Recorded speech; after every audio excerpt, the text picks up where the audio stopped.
रामकृष्ण हरी. सार्थ श्री ज्ञानेश्वरी. अध्याय 11. विश्वरूप दर्शन योग. भाग 2. एवमेतद्यथार्थत्वमात्मानं परमेश्वर द्रष्टुमिच्छामि ते रूपमैश्वरं पुरुषोत्तम. हे परमेश्वरा, आपण आपल्याविषयी जे सांगत आहात ते बरोबर आहे.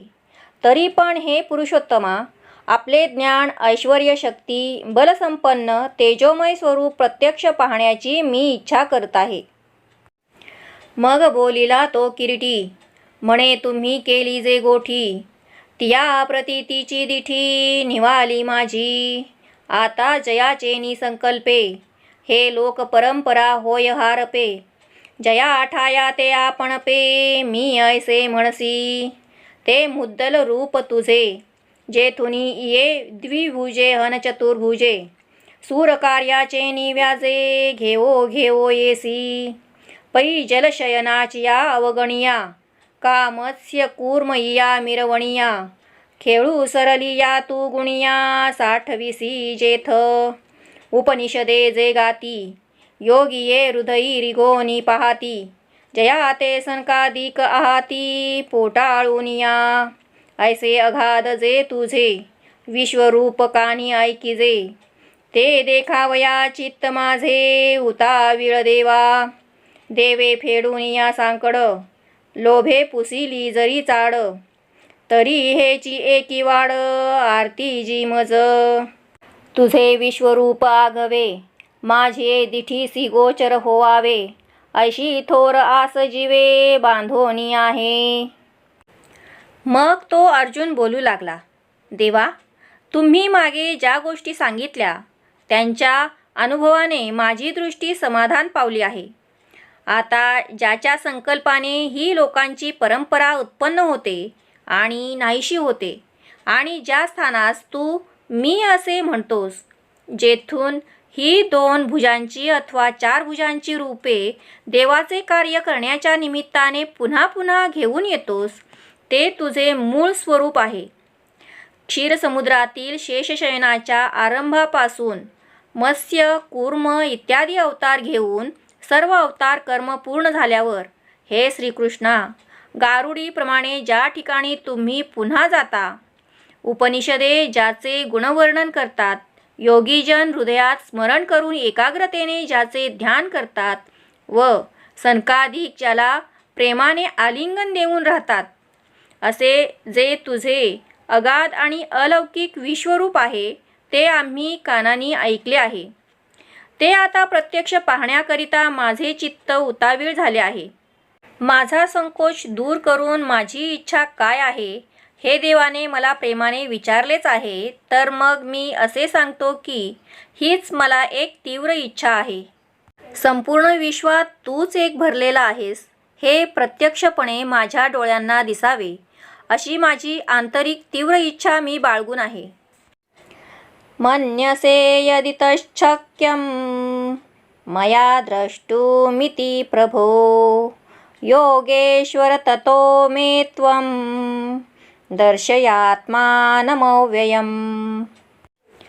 हे प्रभो, मी आपले विश्वरूप पाहणे शक्य आहे असे जर आपणास वाटत असेल, तर हे योगेश्वरा, आपण आपल्या अविनाशी अशा स्वरूपाचे मला दर्शन घडवावे.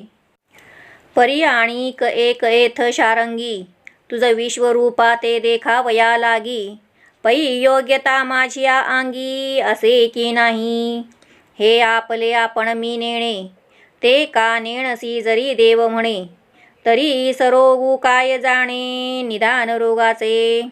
आणि जी आरतीचे नी पडी भरे, आरतू आपली ठाकी पै विसरे. जैसा तान्हेला म्हणे न पुरे समुद्र मज.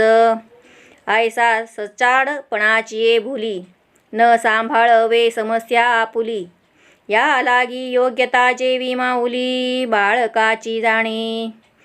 तया परी श्री जनार्दना, विचारिजे माझी संभावना. मग विश्वरूप दर्शना उपक्रम कीजे. तरी ऐसी ते कृपा करा, एरवी नवे हे म्हणा अवधारा. वाया पंचमालापे बधिरा, सुख केऊ ते देणे. एरवी एकले बापियाचे तृषे, मेघ जगा पुरते काय न वर्षे. परी जाहाली ही वृष्टी उपखे, जरी खडकी होय. चकोरा चंद्रामृत फावले, एरा आण वाहुनी काय वारिले. परी डोळ्यांविन पाहले, वाया जाय. म्हणोनी विश्वरूप तू सहसा, दाविसी कीर हा भरवसा. का जे कडाडा आणि गहिसा, माझी नित्य नवा तू की.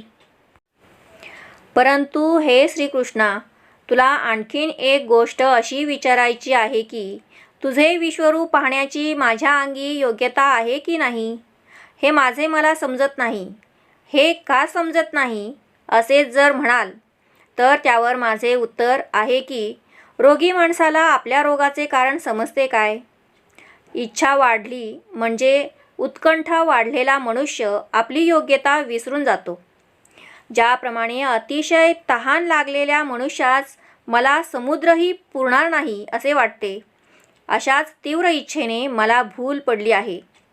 त्यामुळे माझी इच्छा मला आवरून धरता येत नाही. याकरिता ज्याप्रमाणे आई आपल्या मुलाची योग्यता जाणते आणि त्याची आस पुरविते, त्याप्रमाणे हे जनार्दना, माझी योग्यता प्रथम विचारात घ्या आणि नंतर मग विश्वरूप दर्शनाच्या कार्याला प्रारंभ करा. माझा अधिकार असेल तर माझ्यावर ही कृपा करा. एरवी माझा अधिकार नसेल तर नाही म्हणून स्पष्ट सांगा. पंचम स्वराच्या मधुर आलापाने बहिऱ्याला गाण्याचे सुख प्राप्त करून देता येईल का. मेघ हा चातकासाठी वर्षाव करतो आणि जगासाठी करत नाही असे काही नाही. परंतु एवढा वर्षाव झाला तरीसुद्धा खडकावर झालेला वर्षाव व्यर्थच जातो. चकोर पक्षास चंद्रातून पाझरणारे अमृत अनाठायी प्राप्त होत असते, परंतु तेच चंद्रामृत इतर पक्ष्यांसाठी शपथ घालून कोणी नको म्हटले आहे काय. सूर्योदय झाला तरी डोळ्यांवाचून तो वाया जातो. तुझे माझ्यावर प्रेम असल्यामुळे तू एकदम विश्वरूप दाखवशील असा मला विश्वास आहे. कारण जाणत्या आणि नेणत्या भक्तांविषयी तू नित्य उदार आहेस. तुझे औदार्य जाणो स्वतंत्र, देता न म्हणसी पात्रापात्र. पै कैवल्य ऐसे पवित्र, जे वैर्याही दिदले. मोक्षू दुराराध्यू कीर होय, परी तोही आराधी तुझे पाय. म्हणून धाडिसी तेथ जाय, पायी कुजैसा. तुवा संकादिकांचे निमाने, सायुजी सौरसू दिधला पुतने. जे विषाचे निस्तनपाने, मारू आली. हा गा राजसूय यागाची या सभासदी, देखता त्रिभुवनाची मांदी. कैसा शतदा दुर्वाक्य शब्दी, निस्ते जिलासी. ऐसिया उपराधिया शिशुपाळा, आपण पेठाओ दिधला गोपाळा. आणि उत्तान चरणाची बाळा, काय ध्रुवपदी चाड. तो वना आला याची लागी, जे बैसावे पीत याची या उत्संगी. की तो चंद्र सूर्यादिकांपरीस जगी, श्लाघ्यू केला. ऐसा वनवासिया सकळा, देता एकची तू घसाळा. पुत्रा आळविता अजामिळा, आपण पेदेसी. जेणे उरी हा नितलासी पापरा, तयाचा चरण वाहासी दातारा. अजूनी वैरियांची या कलेवरा, विसंबसीना. ऐसा अपकारिया तुझा उपकारू, तू अपात्रीही परी उदारू. दे दान म्हणून दारवंटे करू, जाहलासी बळीचा. तू ते आराधीना आईके, होती पुसा बोलावीत कौतुके. ते वैकुंठी तुवा गणिके, सुरवाडू केला. ऐसी पाहुनी वायाणी मिसे, आपण पे देव लागसी वाणी वसे. तो तू का अनारिसे, मज लागी करिसी. खरोखर तुझे औदार्य तुझ्या अधीन आहे, ते याचकाच्या अधीन नाही. कोणतीही वस्तू देत असताना तू पात्र आणि अपात्रतेचा विचार करीत नाहीस. मोक्षासारखी परमपवित्र वस्तू देखील तू वैऱ्याला दिली आहेस. मोक्ष प्राप्त करणे अत्यंत अवघड आहे, परंतु तो मोक्ष देखील तुझ्या चरणांची सेवा करीत असतो. म्हणून तू त्यास जिकडे पाठवशील तिकडे तो जात असतो. सेवकाप्रमाणे तो तुझी आज्ञा पाळत असतो. जी पूतना राक्षसीण विषाचे स्तनपान करवून तुला मारण्यासाठी तुझ्याकडे आली होती, त्या पूतनेला देखील तू सनकादिकांच्या बरोबरीने सायुज्य मुक्ती दिलीस.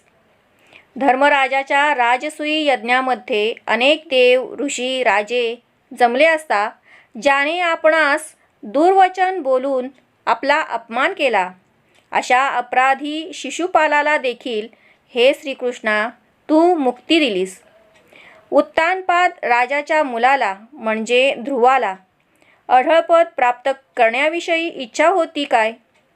तो एवढ्यासाठी वनामध्ये आला होता की तुझ्या कृपाप्रसादाने त्याला वडिलांच्या मांडीवर बसावयास मिळावे.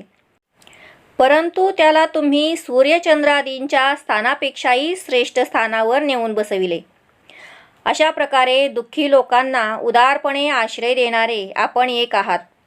मृत्यूसमयी आपल्या मुलाला नारायण या नावाने बोलवीत असता अजामेळाला तू मुक्ती दिलीस. हे दातारा, भृगु ऋषींनी तुझ्या छातीवर लात मारली, त्याचे श्रीवत्सलांचन चिन्ह तुम्ही आपल्या हृदयावर भूषण म्हणून वागविता. सागरामध्ये वेद बुडविणाऱ्या शंखासुराला तू मारलेस, पण अजूनही त्याच्या शरीराला म्हणजे शंखाला हातात धरण्याचे तू विसरत नाहीस. अशा प्रकारे अपकार करणाऱ्यांवर तू उपकार केले आहेत आणि अपात्र मनुष्यांविषयी पण तू उदार झाला आहेस. वामन अवतारामध्ये संपूर्ण राज्याचे दान दिले म्हणून तू बळीचा द्वारपाल झाला आहेस. ज्या गणिकेने तुझी कधी आराधना केली नाही अथवा तुझे गुणवर्णन ऐकले नाही, जी पोपटाला राघवा राघवा म्हणून कौतुकाने हाक मारत होती, त्या गणिकेला तुम्ही वैकुंठ सुखाची प्राप्ती करून दिली. अशी सामान्य निमित्ते पाहून तू अपात्र माणसासही निजपद प्राप्त करून देतोस, असा तू मला वेगळी प्राप्ती कशी करून देशील? हा गा धुबतयाचे पवाडे, जे जगाचे फेडी सांकडे, ते कामधेनूचे पाडे, काय भुकेले ठाती. म्हणून मिया जे विनविले काही, ते देव न दाखविती हे कीर नाही. परी देखावया लागी देई पात्रता मज, तुझे विश्वरूप आकळे, ऐसे जरी जाणसी माझे डोळे. तरी आरतीचे डोहळे पुरवी देवा, ऐसी ठाये ठाओ विनंती. जव करू सरला सुभद्रापती, तव तया षडगुण चक्रवर्ती साहवेचिना. तो कृपा पियुषू सजळू, आणि एरू जवळा आला वर्षा काळू. नाना श्रीकृष्ण कोकिळू अर्जुन वसंतू, ना तरी चंद्रबिंब वाटोळे, देखोनी क्षीरसागर उचंबळे. तैसा दुणेही प्रेम बळे, उल्हसी तू जाहला. मग तिये प्रसन्नतेचेनी आटोपे, गाजोनी म्हणितले सकृपे. पार्था देख देख अमुपे, स्वरूपे माझी. एक विश्वरूप देखावे, ऐसा मनोरथू केला पांडवे. की विश्वरूप मया घवे, करुनी घातले. बाप उदार देवो अपरिमितू, याचक स्वेच्छा सदोदितू. असे सहस्रवरी देतू सर्वस्व आपुले. अहो शेषाचेही डोळे चोरिले, वेद जया लागी झकविले. लक्ष्मी येही राहविले जिव्हारजे, ते आता प्रगटोनी अनेकधा. करीत विश्वरूप दर्शनाचा धांदा, बाप भाग्या अगाधा पार्थाचिया. जो जागता स्वप्नावस्थे जाये, तो जेवी स्वप्नीचे आघवे होये. तेवी अनंत ब्रह्मकटाह आहे आपणची जाहला. ते सहसा मुद्रा सोडिली, आणि स्थूल दृष्टीची जवनिका फेडिली. किंबहुना उघडिली योगरुद्धी, परी हा हे देखेल की नाही. ऐसी सेची न करी काही, एकसरा म्हणतसे पाही स्नेहातुर. जी कामधेनू दुभत्याच्या अधिकारपणाने जगाचे संकट दूर करते, त्या कामधेनूची वासरे भुकेली राहतील काय? म्हणून मी ज्या विश्वरूप दर्शनाबद्दल विनंती केली आहे, ते विश्वरूप देव मला दाखवणार नाहीत हे मुळीच खरे नाही, परंतु ते पाहण्याची मला योग्यता द्यावी. माझे डोळे तुझे विश्वरूप पाहू शकतील असे तुला निश्चितपणे वाटत असेल तरच तू माझ्या इच्छेचे डोहाळे पूर्ण करावेत. अशी विश्वरूप दर्शनाची विनंती अर्जुन जेव्हा पुन्हा पुन्हा करण्याविषयी प्रवृत्त झाला, तेव्हा त्या विनंतीचा भार षड्गुणांचा सर्वश्रेष्ठ राजा अशा श्रीकृष्णाला सहन होईना. तो श्रीकृष्ण कृपारूपी अमृताने सजल असलेला जणू मेघ आणि अर्जुन हा जवळ आलेला वर्षाकाळ, मग वर्षाव हा निश्चित होणारच, अथवा श्रीकृष्ण हा कोकिळ आणि अर्जुन हा वसंत ऋतू, मग तो कोकिळ मधुर असे कूजन करणारच, अथवा पूर्णचंद्रबिंब पाहून क्षीरसागर जसा उचंबळत असतो, त्याप्रमाणे श्रीकृष्ण अर्जुनाविषयीच्या प्रेमबळाने पूर्वीच्याहून दुपटीपेक्षाही अधिकच उत्साहित झाला. मग त्या प्रसन्नतेच्या आवेशाने गर्जना करून कृपावंत श्रीकृष्ण म्हणाले, अर्जुना, माझी अमर्याद रूपे पहा. एकच विश्वरूप पहावे अशी इच्छा अर्जुनाने आपल्या मनामध्ये केली होती, परंतु श्रीकृष्णाने संपूर्ण विश्वच विश्वरूपमय करून ठेवले. धन्य श्रीकृष्ण, जो अपरिमित उदार आहे, त्याच्या औदार्यामुळे तो सदैव याचकांच्या इच्छेच्या हजारो पट आपले सर्वस्व देतो. जे विश्वरूप हजार डोळे असणाऱ्या शेषापासून चोरून ठेवले, वेदांनाही ज्याचा पत्ता लागू दिला नाही, सदैव सेवा करणाऱ्या लक्ष्मीला देखील दाखवले नाही, ते विश्वरूप आता विविध प्रकारांनी प्रकट करून हा श्रीकृष्ण विश्वरूप दर्शनाचे कर्म करू लागले. खरोखर अर्जुनाचे भाग्य अगाध आहे. जागा असलेला माणूस स्वप्नावस्थेत गेल्यावर तो ज्याप्रमाणे स्वप्नातील सर्व वस्तू आपणच बनून राहतो, त्याप्रमाणे परमात्मा श्रीकृष्ण आपणच ब्रह्मांड झाले. श्रीकृष्णाने एकदम विश्वरूपाचा आकार प्रकट केला आणि स्थूलदृष्टीचा पडदा दूर केला. किंबहुना विश्वरूपाच्या द्वारे त्याने योगाचे ऐश्वर्य प्रगट केले.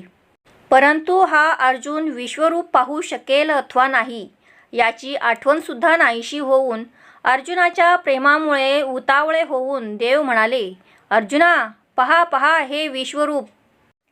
श्री भगवानुवाच पश्चमे पार्थरूपाणि शतशोथ सहस्रशः नानाविधानि दिव्यानि नानावर्णाकृतीनि च. भगवान म्हणाले, अर्जुना, माझी शेकडो व हजारो नाना प्रकारची आणि वर्णांची विविध आकृतींची दिव्य अलौकिक रूपे पहा. अर्जुना, तुवा एक दावा म्हणितले आणि तेची दाऊ तरी काय दाविले. आता देखे आघवे भरिले माझ्या चिरूपी. एके कृशे एके स्थूळे, एके रहस्वे एके विशाळे. पृथु उतरे सरळे अप्रांते एके. एके अनावरे प्रांजळे, सव्यापारे एके निश्चळे. उदासीने स्नेहाळे तीव्रे एके. एके घूर्णिते सावधे, असलगे एके अगाधे. एके उदारे अतिबद्धे क्रुद्धे एके. एके शांते सन्मदे स्तब्धे एके सानंदे. गर्जिते निशब्दे सौम्ये एके. एके साभिलाषे विरक्ते उन्निद्रिते एके निद्रिते. परितुष्टे एके आर्ते प्रसन्ने एके. एके अशस्त्रे सशस्त्रे, एके रौद्रे अतिमित्रे. भयानके एके विचित्रे लयस्थे एके. एके जनलीला विलासे, एके पालनशीले लालसे. एके संहारके सावेशे साक्षीभूते एके. एवं नानविधे परी बहु असे आणि दिव्य तेज प्रकाशे. तेवीची एक एका ऐसे वर्णही नव्हे. एके तातले साडे पंधरे तैसी कपिल वर्णे अपारे. एके सर्वांगी जैसे सिंदुरे डवरले नभ. एके सावियाची चुळुकी जैसे ब्रह्मकटाह खचिले माणिकी. एके अरुणोदयासारिखी कुंकुमवर्णे. एके शुद्ध स्फटिक सोज्वळे. एके इंद्रनीळ सुनिळे. एके अंजनवर्णे सकाळे रक्तवर्णे. एके एके लसत कांचन समपिवळी. एके नवजळ दश्यामळी. एके चांपे कौरी केवळी हरिते. एके एके तप्त ताम्र तांबडी. एके श्वेत चंद्र चोखडी. ऐसी नाना वर्णे रूपडी देखे माझे. हे जैसे का अनान वर्ण तैसे आकृती ही अनारिसे पण. लाजा कदर परिघाला शरण तैसी सुंदरे. एके एके अति लावण्य साकारे. एके स्निग्ध वपू मनोहरे. शृंगार श्रियेची भांडारे उघडिली जैसी. एके पिनावयव मांसळे. एके शुष्के अति विक्राळे. एके दीर्घकंठे विताळे विकटे. एके एवं नानाविधा कृती इया पाहता पारू नाही सुभद्रापती. ययांच्या एकेकी अंगप्रांती देख पा जगा. अर्जुना, तू एक विश्वरूप दाखव असे म्हटलास तर ते एकच विश्वरूप दाखविण्यासारखे होईल. तरी आता माझ्याच व्यापक रूपामध्ये संपूर्ण विश्व सामावले आहे ते पहा. त्या विश्वरूपापैकी काही रूपे रोकडी तर काही लठ्ठ आहेत. काही ठेंगणी तर काही उंच आहेत. काही अतिशय विस्तृत तर काही सडपातळ आहेत. आणि काहींना तर मर्यादाच नाही. काही न आवरणारी, काही प्रामाणिक, काही सक्रिय तर काही रूपे निष्क्रिय. काही उदासीन, काही प्रेमळ तर काही कुशाग्र बुद्धीची. काही झोपेत घोरत असलेली, काही सावध, काही उघड आणि काही गूढ.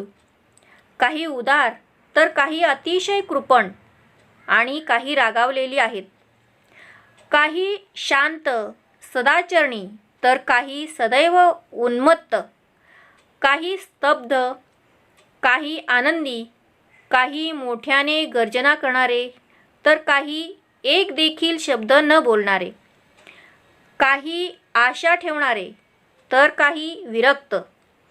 काही जागे असलेले तर काही झोपी गेलेले. काही संतोषी, काही दुःखी तर काही एक प्रसन्न आहेत. काहींच्या हातात शस्त्रे आहेत तर काहींच्या हातात शस्त्रे नाहीत. काही उग्र स्वरूप तर काही प्रेम स्वरूप. काही भयानक, काही विचित्र प्रकारचे तर काही एकालयित समाधीस्थ.